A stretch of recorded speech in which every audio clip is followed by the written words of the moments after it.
ঝিনাইদহে artificial jewellery বিষয়ক প্রশিক্ষণ পরবর্তী আলোচনা সভা। সুলতান আল এনামের ভিডিও চিত্রে দেখুন বিস্তারিত।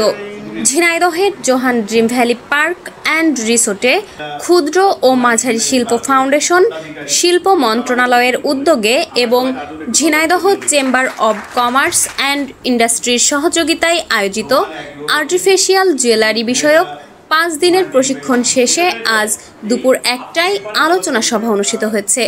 অনুষ্ঠানে উপস্থিত ছিলেন এসএমই ফাউন্ডেশনের সহকারী মহাব্যবস্থাপক আব্বাস আলী, সোনালী ব্যাংক মহেশপুর শাখার সহকারী মহাব্যবস্থাপক Rabiul Islam, Jhenaidah Chamber of Commerce and ইন্ডাস্ট্রির পরিচালক শামসুল আলম, ঝিনাইদহ প্রেস ক্লাবের সাধারণ সম্পাদক Aminul Islam Liton, Jhenaidah Chamber of Commerce and ইন্ডাস্ট্রির সভাপতি Moazzem Hossain, Jhenaidah Chamber of Commerce and ইন্ডাস্ট্রির পরিচালক Abdul Matin, Jhenaidah Chamber of Commerce and ইন্ডাস্ট্রির সচিব এনামুল হক এবং এসএমই ফাউন্ডেশনের প্রশিক্ষক কানিস ফাতেমা জ্যোতি। বক্তারা বলেন, ঝিনাইদহের সাধারণ মানুষের মধ্যে যে উদ্যোক্তা হওয়ার আগ্রহ দেখা যাচ্ছে তা অত্যন্ত সম্ভাবনাময়। প্রশিক্ষণার্থীদের উদ্দেশ্যে তারা বলেন, সফল উদ্যোক্তা হতে হলে দৃঢ় ইচ্ছাশক্তি ও ইতিবাচক চিন্তাধারা থাকা জরুরি। নিজের প্রতিষ্ঠানের মাধ্যমে শুধু নিজের নয়, অন্যদেরও কর্মসংস্থান সৃষ্টি করতে হবে। আলোচনা সভায় প্রশিক্ষণপ্রাপ্তরা এসএমই ফাউন্ডেশনের প্রতি আহ্বান জানান ঝিনাইদহে আরও এমন উদ্যোগ নেওয়ার জন্য, যাতে প্রশিক্ষণ শেষে তারা নিজস্ব ব্যবসা গড়ে তুলে প্রকৃত উদ্যোক্তা হিসেবে প্রতিষ্ঠিত হতে পারে। যারা প্রশিক্ষণ নিয়েছে, যেসব বোনেরা এবং এখানে মিডিয়ার সাংবাদিক ছোট ভাইরা যারা আছে, আমি ঝিনাইদহ চেম্বারের পক্ষ থেকে ধন্যবাদ জানাচ্ছি।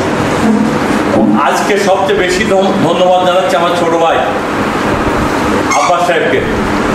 উনি আমাদের মাঝে বিগত দিনে একটা প্রশিক্ষণের ব্যবস্থা করে দিয়েছে।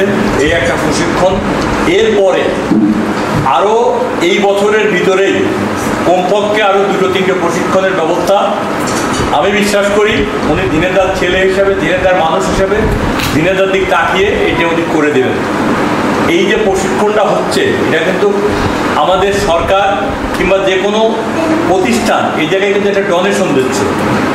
এই প্রশিক্ষণ থেকে যদি আমরা প্রশিক্ষিত না হই, যদি কিছু ভালো কিছু করতে না পারি, তাহলে কিন্তু এটা সব কিছুই বৃথা হবে। আসলে আমাদের ছোটো ভাই মতিন বলে গেছে, আসলে উদ্যোক্তা ছোটোর থেকেই হতে হয়। শামসুল ভাইয়ের কথা বলেন, আমার কথা বলেন, এটা বলতে গেলে একদিন লাগবে। অনেক প্রশিক্ষণে আমি বলেছি যে আসলে এখানে যারা আছে, আমরা যখন সংসার জীবনে পা দিচ্ছি, তখন কিন্তু এখানে যারা আছে এখান থেকে অনেক অবস্থা খারাপ ছিল। এটা কিন্তু বাস্তব সত্য কথা। আমি সংসার জীবনে পা দেওয়ার পরেও বাইসাইকেল নিয়ে আমার ব্যবসা আমি শুরু করেছি। স্রেফ একটা বাইসাইকেল, তখন কিন্তু একটা বাইসাইকেলে অনেক বড় ব্যাপার। বাইসাইকেল তো একটা গ্রামে 4-5টা থাকতো। বাইসাইকেল নিয়ে শুরু করেছি। তারপরে 85 সালের থেকে মোটর সাইকেল, 2000 সালের থেকে গাড়িতে চড়া শিখেছি। তারপরে এখন 2000 থেকে 2025, অর্থাৎ একজন উদ্যোক্তা হতে আমার উদ্যোক্তা শুরু হচ্ছে 1978 সালে। তখন আমি ক্লাস 8-এ পড়ি। 8 থেকে আমি এই ব্যবসার সঙ্গে সংশ্লিষ্ট, যেহেতু আমার বাবা ব্যবসার সঙ্গে সংশ্লিষ্ট ছিল, সেই থেকে আমিও যখন ওই 8 পড়তাম, 9 পড়তাম, তখন ওই দোকানে ব্যবসায় সহযোগিতা করতাম। তার থেকে আস্তে আস্তে ওই ব্যবসায় মনোযোগ নিয়ে আস্তে আস্তে এই 78 সালের থেকে আজকে হচ্ছে 2025 সাল, অর্থাৎ 47 বছরের ফসল কিন্তু আজকের এই জোহান পরিবার। কুমিল্লার নোয়াখালী অঞ্চলের লোকজন যে হাজব্যান্ড বড় করছে, ভালো জব করতেছে, বাট ওই মহিলা হাউস ওয়াইফ, কেন আমি হাজব্যান্ডের কাছে হাত পাতবো, আমি নিজে একটা কিছু করবো, এই যে একটা তামান্না, ইচ্ছা, সংকল্প ওই এলাকার মধ্যে আছে। আর আমার এলাকার লোকজন রেডিমেড সামনে পাবে, সেটাই একটা ক্রিয়েটিভ সৃজনশীল মানসিকতা আমাদের মধ্যে খুবই কম। এটা আমি ফিল করি। তা যাই হোক, আমি সুযোগ পেয়েছি ঝিনাইদহের জন্য ট্রেনিং। এর আগে একটা হয়েছে ফুডের, এটা জুয়েলারি মোয়াজ্জেম ভাই স্পেশালি এমন একটা মানুষ থাকলে সেখানে কাজ করতে কোনো দ্বিধাবোধ নেই। উদ্যোক্তার গুণাগুণ বলে শেষ করা যাবে না। তো এসএমই ফাউন্ডেশনের উদ্যোক্তা উন্নয়নে কাজ করতেছে। আমাদের সরকারি তথ্য মতে বর্তমানে এসএমই সংখ্যা 1,18,00,000। বিবিএস পরিসংখ্যান অধিদপ্তর বলছে 1,18,00,000 এসএমই সারা বাংলাদেশে ছড়িয়ে ছিটিয়ে আছে। এটাতে প্রায় 32% জিডিপিতে আমাদের কন্ট্রিবিউশন করতেছে এসএমই খাত, প্রায় 32%। একটা দেশ মধ্যম আয়ের দেশ হলে 40% উন্নীত হতে হয়, সেই লক্ষ্যে সরকার এখন কাজ করতেছে।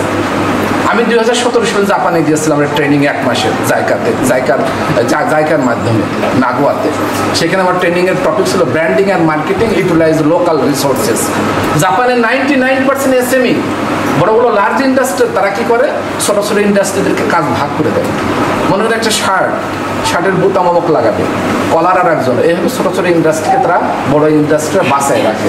কিন্তু আমার দেশে কি হয়, যারা বড় তার নিজেরাই সব একাই খাইতেছে, ছোটো ছোটো ইন্ডাস্ট্রিগুলোকে সুযোগ দেয় না। হ্যাঁ, যার ফলে আমার দেশে এগোচ্ছে না। তবে আস্তে আস্তে এই দেশকে এগোতে হলে, এই দেশকে পরিপূর্ণ হতে হলে এই এসএমই ছাড়া বিকল্প কোনো ওয়ে নাই।